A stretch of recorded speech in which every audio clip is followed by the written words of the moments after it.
dalam materi minggu ini. Review sudah, mendengarkan penjelasan sekarang. Nah, sebelumnya nih, Ibu ingin bertanya, penolong seperti apakah yang Tuhan ciptakan untuk Adam? Nah, kita akan membahas pertama ya, image of God ya, bagaimana Allah menciptakan laki-laki dan perempuan. Nah, penolong seperti apakah yang Tuhan ciptakan untuk Adam? Menurut kamu, apa arti penolong yang sepadan?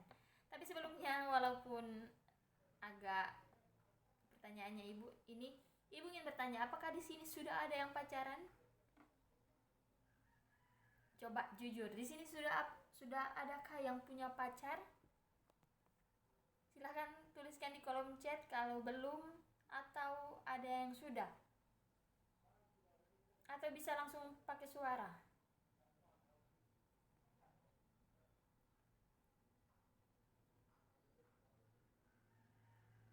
Belum ya? Oke, masih ya. Belum, hanya gebetan. Oke. Hanya gebetan tapi udah ada ini ya. Belum dan tidak akan. Oke, tidak akan. Harus jomblo. Oke ya, berarti Ibu tahu kalian di sini semuanya pada jomblo ya, pada belum pacaran, dan itu bagus ya. Jangan dulu pacaran.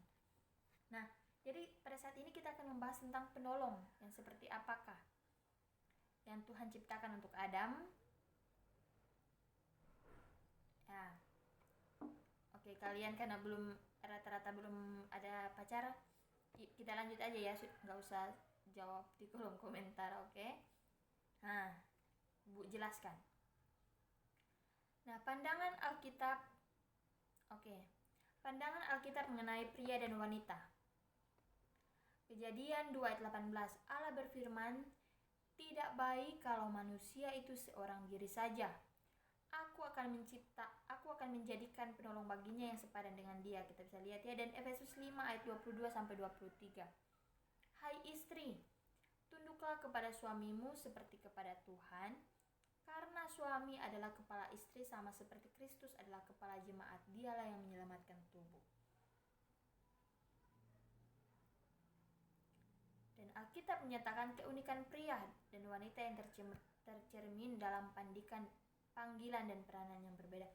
Jadi minggu lalu kita sudah membahas tentang manusia sebagai gambar dan rupa Allah.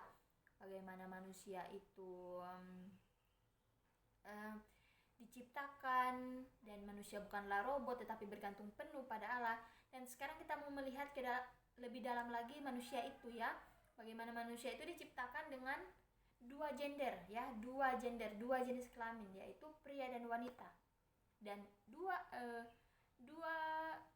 jenis kelamin ini, dua gender ini sudah diberikan oleh Allah tugas masing-masing ya, dan kedudukannya, yaitu mereka sama. Kedudukannya sama tapi panggilan dan peranan yang berbeda-beda. Oke, pria diciptakan sebagai kepala keluarga. Ia dipanggil untuk meneladani Yesus yang menyangkali dirinya demi kepentingan orang lain. Orang yang dikasihi. Jadi pria harus memiliki jiwa pemimpin, ya. Harus memiliki jiwa pemimpin, tidak ego. Walaupun semuanya memang tidak boleh ego ya, tapi pria harus lebih bijak, ya. Wanita sebagai penolong yang sepadan untuk si pria. Ya, pria adalah kepala keluarga dan wanita adalah menolong agar pria ini bisa mampu mengerjakan tugasnya. Jadi wanita menolong si pria dan pria butuh pertolongan si wanita. Ya. Ia dipanggil untuk meneladani Yesus, ya wanita ya. Wanita, ia dipanggil untuk meneladani Yesus dalam kerelaannya untuk tunduk dan menghormati suaminya. Nah, ada perbedaan dalam penciptaan. Kalau pria namanya Adam ya, dan bahannya dari debu tanah. Maksudnya gimana nih? Ibu suaranya kecil atau ada yang bisa jawab? Suaranya Ibu kecil atau gimana? agak kedengaran nih. Oh, kecil ya? Bentar. Kadang-kadang kecil.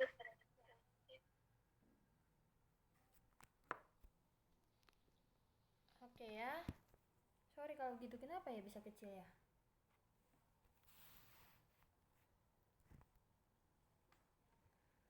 Oke, sebentar kalau gitu. Coba ibu pakai headset ya, biar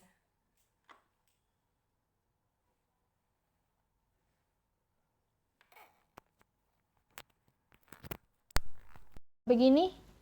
Gimana? Sudah normal ya? Sorry. Terima kasih yang sudah mengingatkan ya. Ini ibu pakai headset biar lebih jelas. Oke. Nah, ada perbedaan dalam penciptaan. Kalau Adam dia bahannya dari debu tanah, waktunya dia duluan diciptakan, terus perannya kepala dan penolong. Dan jenis kelaminnya yaitu laki-laki ya. Dan ketika ia jatuh ke dalam dosa, hukumannya yaitu berkenaan dengan pekerjaan. Dia akan membanting tulang ya untuk mencari nafkah. Nah, selanjutnya wanita. Wanita namanya Hawa. Bahannya tulang rusuk Adam. Dan waktunya itu belakangan, atau kan tadi pria duluan kan, tapi wanita diciptakan setelah pria. Dan perannya yaitu penolong yang sepadan untuk si pria. Dan jenis kelaminnya yaitu perempuan, dan hukumannya berkenaan dengan orang atau yaitu suami dan anak ya. Karena kita sudah tahu bahwa hukuman bagi seorang wanita waktu itu kepada Hawa karena dia jatuh ke dalam dosa yaitu ia melahirkan dengan susah payah.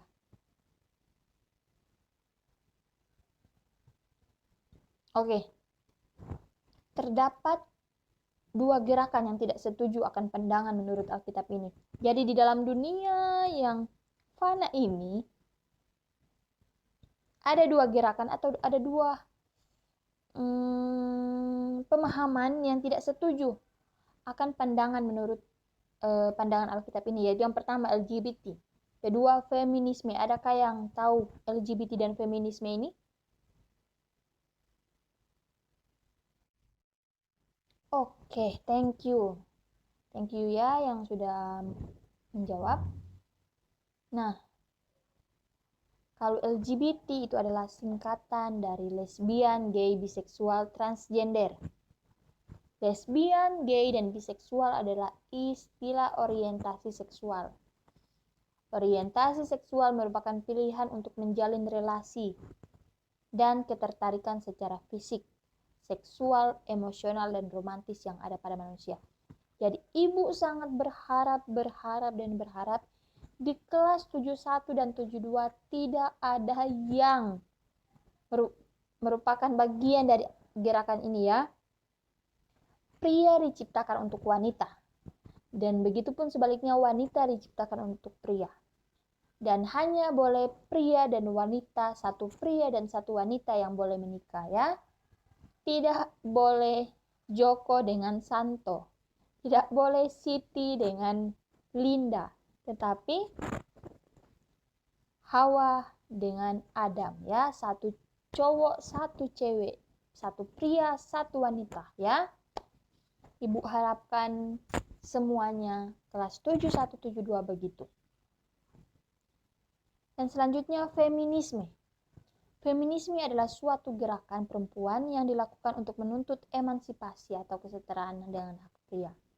Menganggap pria telah menyalahgunakan kekuasaan dan hak untuk memiliki. Jadi, feminisme itu kayak gimana? Feminisme itu kayak menuntut bahwa perempuan dan laki-laki harus sama. Harus sama. Laki-laki tidak boleh menyudut atau mempojokkan wanita. Pokoknya mereka harus sama. Itu tidak seperti itu ya, karena di dalam Alkitab wanita memang diciptakan untuk penolong pria, tetapi bukan berarti pria harus menjadikan wanita budak, tidak seperti itu ya, tapi mereka saling membantu ya. Dan memang pria diciptakan sebagai pemimpin. Oke? Nah, sampai kakak yang ingin bertanya? Ingin bertanya dulu sampai sini? Nggak ada? Oke, lanjut ya kalau begitu. Nah, bagaimana pandangan Alkitab untuk menanggapi hal ini? Jadi, nah, karena ada pandangan LGBT, feminisme, dan masih banyak lain sebenarnya gerakan yang menentang Alkitab ya, menentang image of God yang ada di Alkitab ya. Dan Alkitab ingin membantah hal itu dengan mengatakan bahwa berdasarkan Kejadian 2 ayat 18, Tuhan menciptakan laki-laki dan perempuan. Perempuan akan menjadi penolong yang sepadan terhadap laki-laki. Dan oke, habis ini Ibu jawab ya pertanyaan Ocean. Nah, penolong yang sepadan dalam bahasa Ibrani yaitu Ezer Kenegdo ya. Kalau kalian bisa baca bahasa Ibraninya, silakan. Ezer Kenegdo. Ibu sudah baca tulis cara bacanya di samping ya. Diterjemahkan penolong yang sepadan, yaitu arti Ezer ialah seorang yang membantu dan memberi semangat dan melengkapi kekurangan ya dari orang yang dibantunya. Dan istilah ini sering dipakai di dalam PL berkenaan dengan bantuan dari Allah. Jadi, dengan seorang penolong yang sepadan, yang dimaksud adalah penolong yang sama kekhususannya. Jadi, perempuan di sini diartikan sebagai bantuan dari Allah. Ya, jadi memang perempuan diciptakan sebagai penolong yang sepadan buat laki-laki.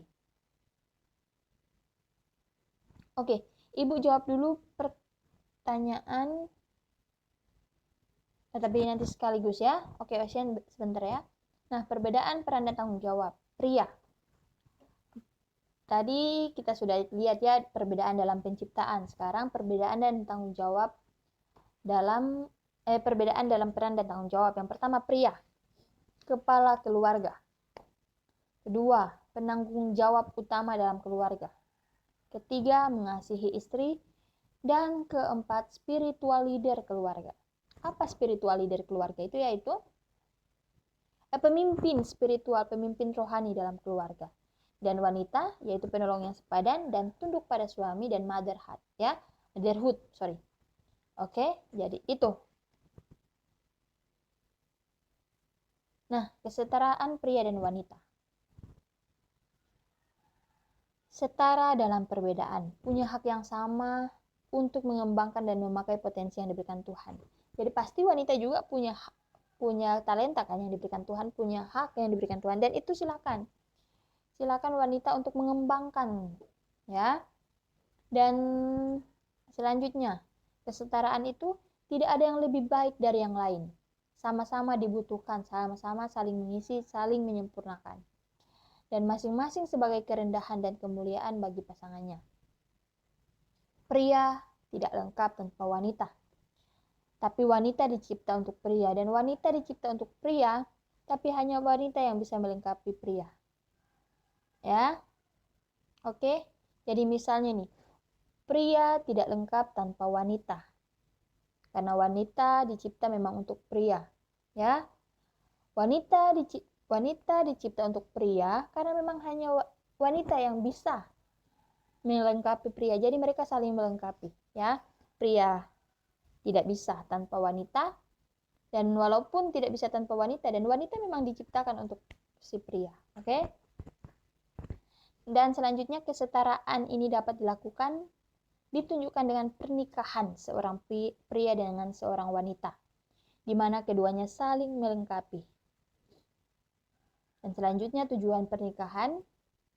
Tadi kita udah bahas ya, bahwa kesetaraan ini dapat ditunjukkan dengan pernikahan. Dan tujuan pernikahan yang pertama, kesatuan antara satu pria dan wanita. Allah berinisiatif bahwa melalui pernikahan terjadi ikatan batin antara suami dan istri. Adanya pertumbuhan dan mutual relationship, yaitu kerjasama, saling mengerti dan melengkapi ya. Dan terjadi pertumbuhan the inner self. Apa inner self? Itu adalah dari dalam diri, ya, dari dalam, kedalaman diri, kedalaman hati. Dan selanjutnya, jadi pernikahan antara seorang pria dan seorang wanita memang merupakan perintah Allah. Dan kedua yaitu menjadi partner Allah. Pasangan bisa mengerjakan misi Allah di bumi. Ya. Yaitu pertama mengerjakan misi Allah yaitu mendidik anak bersama-sama, menjadi berkat bagi sesama, memenuhi rencana keselamatan, dan mengerjakan tugas pernikahan yaitu sukses pernikahan menyangkut apa dan bagaimana melakukan pertama tujuan bersama, kedua konflik akan menumbuhkan hubungan keturunan dan anak ya atau anak. Yang kedua, konflik akan menumbuhkan hubungan. Jadi ketika nih misalnya menjalin suatu hubungan, ketika ada masalah, sebenarnya masalah itu semakin menguatkan hubungan itu, bukan memisahkan hubungan itu ya. Jadi ibu pernah dengar quotes kalau ada masalah, masalahnya yang diselesaikan, bukan hubungannya ya. Inilah tugas pernikahan itu sebenarnya. Dan kesimpulannya yaitu dengan demikian penolong yang sepadan berarti layak sebagai imbangannya, temannya, pelengkapnya. Wanita sebagai penolong yang sepadan bukan untuk menunjukkan rasa inferioritas atau rasa kayak terbawah atau diperuntukkan untuk menjadi budak, bukan ya, melainkan sebagai penolong yang sama imbangnya dan kekhususannya. Hanya ia yang dapat melengkapi pria. Dan setara dalam perbedaan, punya hak yang sama untuk mengembangkan dan memakai potensi yang Tuhan berikan. Jadi, yang Allah kehendaki dari laki-laki dan perempuan adalah sikap saling menghargai, menghormati, dan mengasihi. Itulah image of God ya. Oke, thank you. Tadi siapa ada pertanyaan? Sebentar kita ibu buka dulu ya.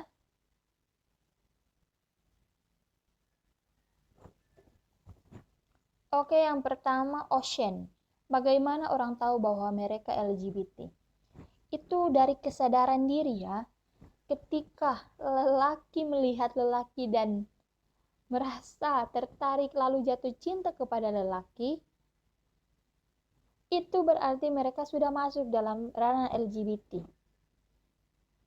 Perempuan ketika misalnya Siti melihat Linda lalu jatuh cinta kepada Linda, berarti mereka sudah masuk dalam LGBT. Ya. Jadi mereka akan tahu sebenarnya, mereka akan punya rasa sadar dalam diri bahwa mereka tertarik kepada sesama jenis ya. Mereka punya kesadaran dalam diri mereka bahwa mereka tertarik kepada kepada sesama jenis ya. Oke. Nah, Ian sekarang. Oke, sampai sini Ocean mengerti tidak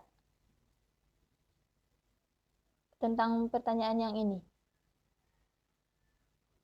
Yang oke, mengerti ya, karena memang di dalam diri manusia itu ada kesadarannya. Dan Ian, wanita memangnya mengerjakan apa sehingga pria tidak bisa tanpa wanita, Bu? Oke. Ini ya, Melvin sudah menjawab melahirkan. Jadi sebenarnya di dunia ini cuma diciptakan dua gender ya. Cuma wanita dengan pria. Bagaimana mereka tidak, kalau cuma pria tok yang ada di dunia ini, itu tidak bisa ini ya, tidak bisa, sorry di sini agak ribut tetangga ini. Jadi kalau misalnya cuma pria tok, bagaimana memperbanyak keturunan? Seperti Melvin bilang, ya. Bagaimana mau menjalankan tujuan pernikahan kalau cuma pria doang? Dan pria itu di dalam dia memimpin keluarga, di dalam dia menjadi pemimpin, dia tidak bisa tanpa wanita. Karena wanita yang akan terus menjadi penolongnya ya, akan menjadi penolong ketika pria menjalankan tugas kewajibannya mencari nafkah, maka wanita akan menjadi penolong untuk si pria, misalnya dengan mengurus tugas lain, dan ketika pria dalam masalah, wanita akan membantu, memberi solusi, menemani pria dalam saat masalah. Banyak yang bisa dikerjakan oleh oleh wanita ya untuk pria. Iya, silakan. Ini siapa ya? Oke, Ocean.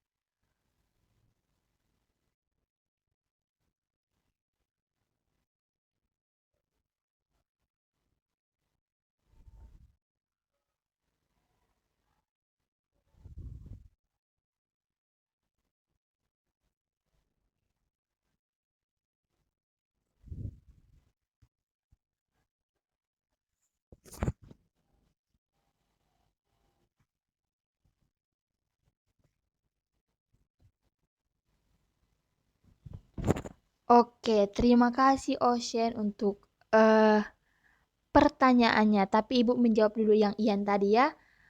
Ian, bagaimana eh jawaban tadi?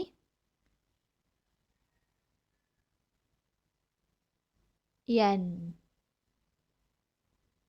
gimana Ian? Oke. Nah, sekarang mau menjawab pertanyaannya Ocean ya. Kenapa hanya pria yang kepala keluarga dan kenapa pria tidak harus fatherhood? Nah, ini fatherhood juga penting ya. Maksudnya em, apa namanya? Pria juga punya tugas itu ya. Tetapi yang ibu ingin tekankan ini adalah tugas utama. Karena di dalam, bentar ibu share screen lagi.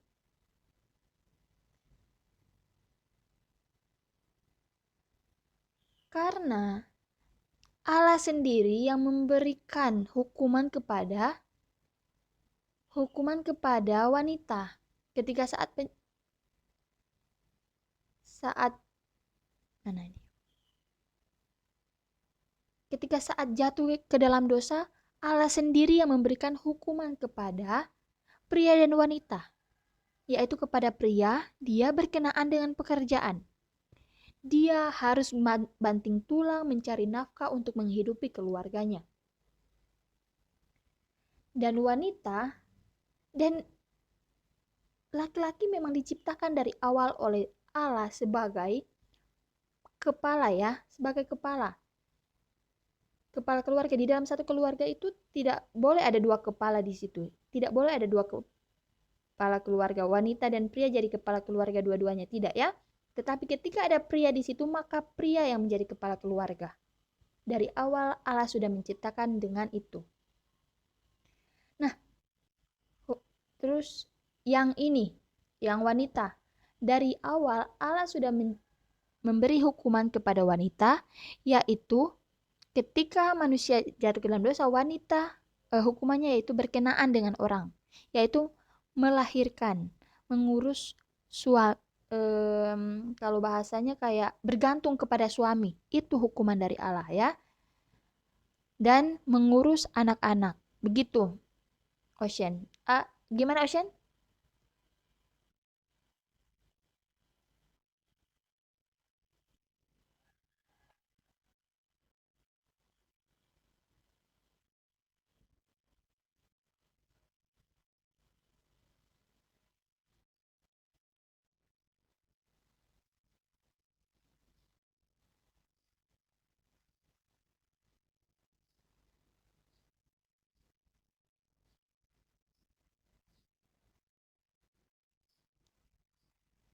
Oke, oke, oke. Jadi Ibu sudah mulai mengerti yang Ocean maksud apa. Jadi Ocean ini ya, Ocean kayak merasa sebenarnya pria dan wanita itu punya kesamaan kan dalam bekerja, dalam mencari nafkah itu kan? Oke, iya, oke, nggak apa-apa. Ibu sudah mengerti bahwa memang di seluruh keluarga rata-rata maksudnya seorang ibu tidak hanya ini ya, tidak hanya jadi IRT atau ibu rumah tangga, tidak semua ya. Bahkan ada orang tua, ayah bekerja, ibu bekerja, itu tidak salah ya. Cuma ibu ingin menekankan di sini tugas utamanya. Tugas utamanya ya. Ibu ingin bertanya, ibunya Ocean pasti bekerja juga kan, seperti Ocean cerita tadi. Ibunya Ocean bekerja. Tetapi ibunya Ocean pasti juga bisa mengurus rumah tangga kan di rumah, mengurus anak-anak. Iya, itulah yang ibu maksud. Walaupun memang pria dan wanita itu bisa bekerja, cuma itu memang setara ya, setara karena tadi ibu juga sudah jelaskan bahwa wanita dengan pria itu setara dalam perbedaan. Lihat, mana? Sorry, ibu belum share screen ya. Setara dalam perbedaan. Setara dalam perbedaan yang ibu jelaskan tadi. Punya hak yang sama untuk mengembangkan dan memakai potensi yang Tuhan berikan. Itu salah satu mengembangkan dan memakai potensi yang Tuhan berikan ya. Oke? Jadi itu memang tidak masalah. Cuma ibu menekankan di sini bahwa pria dan wanita itu punya perbedaan. Kalau memang pria diciptakan dari awal sebagai kepala dan wanita sebagai penolong yang sepadan. Dan mereka keduanya ini saling melengkapi. Pria nggak bisa tanpa wanita, begitupun wanita. Wanita cuma diciptakan untuk pria, gitu loh. Ngerti nggak si Ocean? Jadi kalau nanti ibu bagikan PPT-nya, ibu ini agak bingung kenapa PPT di kalian nggak ini. Ada di slide ke-14, ibu sudah bagikan, tulis di situ setara dalam perbedaan. Jadi punya hak yang sama untuk mengembangkan dan memakai potensi yang Tuhan berikan. Oke?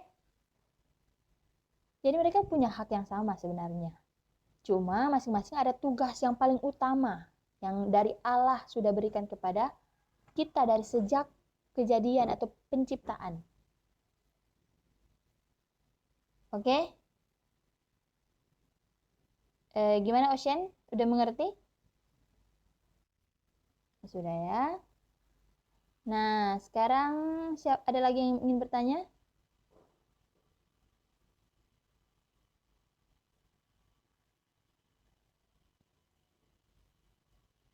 Oke, Abraham. Abraham, kalau mau belajar tentang itu, silakan bertanya kepada guru biologi. Guru biologi akan secara mendetail akan menjelaskan ya bagaimana secara biologis proses itu terjadi, oke? Nah, yang lain. Ada pertanyaan lagi? Sebelum kita tutup, nah ini ya, Ibu sudah ada slide-nya ya di depan. Oke, sorry, Ibu lupa. Biologi kalian belum dapat ya? IPA, guru IPA ya. Kalian pasti udah tahu kan guru IPA? Sorry, kalian masih IPA secara umum. Ya. Oke, sudah? Tidak ada lagi yang ingin bertanya?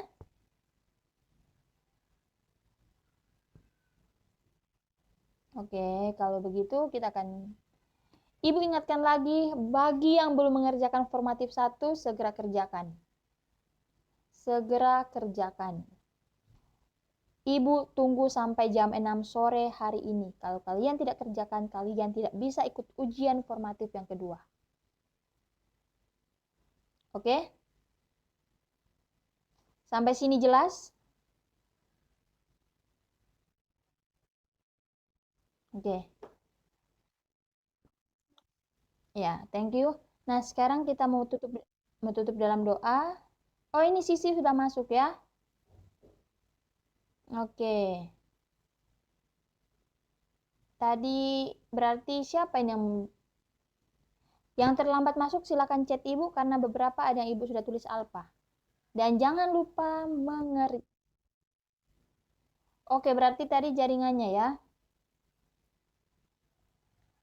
Jaringannya Nanti ibu akan lebih cek lagi tentang absennya.